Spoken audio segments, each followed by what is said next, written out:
আজকের গল্প কে বেশি চালাক, ডাক্তার নাকি পেশেন্ট।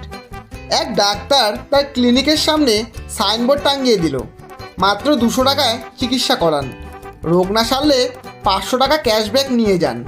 বিজ্ঞাপন দেখে একজন ধূর্ত ব্যক্তি ভাবল 500 টাকা কামানোর এই তো সুবর্ণ সুযোগ, এটা হাতছাড়া হতে দেওয়া যাবে না।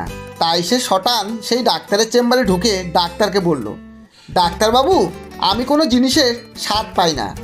ডাক্তার সাহেব লোকটিকে পরীক্ষা করে নার্সের উদ্দেশ্যে বললেন, ওই বাক্স থেকে 22 নম্বর ওষুধ বের করো আর একে 3 ফোঁটা খাইয়ে দাও। নার্স তাই করলো। ওষুধ মুখে দিয়েই লোকটি চেঁচিয়ে উঠল, এটা কি ওষুধ দিলেন আপনি? এটা তো কেরোসিন। সঙ্গে সঙ্গে ডাক্তার বলে উঠলেন, এই তো আপনি স্বাদ অনুভব করেছেন, তার মানে আপনি সুস্থ হয়ে গেছেন। এবার বের করুন 200 টাকা। লোকটির রাগ হলো।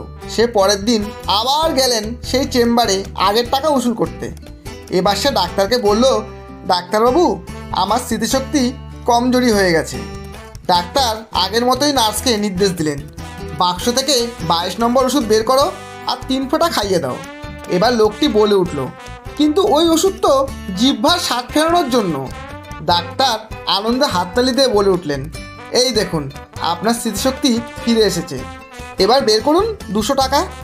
পরপর দুবার অপদস্থ হয়ে লোকটি ভীষণ রেগে গেলেন। এবার সে ফোন দিয়ে আটলো, যেভাবেই হোক ডাক্তারের থেকে 500 টাকা আদায় করতেই হবে। তাই সে পরের দিন আবার ক্লিনিকে উপস্থিত হয়ে বলল, ডাক্তারবাবু, আমার দৃষ্টিশক্তি কমে গেছে। এবার ডাক্তার মুখ গোমড়া করে বললেন, এর ওষুধ আমার কাছে নেই, আমি হেরে গেছি, এই নিন 500 টাকা। লোকটি ভুরুকুচকে বলল, কিন্তু এখানে তো 100 টাকা আছে। ডাক্তার সাথে সাথে বলে উঠলেন, এই তো আপনার দৃষ্টিশক্তি আবার ফিরে এসেছে, এবার বের করুন 200 টাকা। ধন্যবাদ। গল্পটি যদি ভালো লাগে একটা লাইক অবশ্যই দেবেন এবং বন্ধু ও প্রিয়জনদের শেয়ার করে চ্যানেলটি সাবস্ক্রাইব করে পাশে থাকবেন।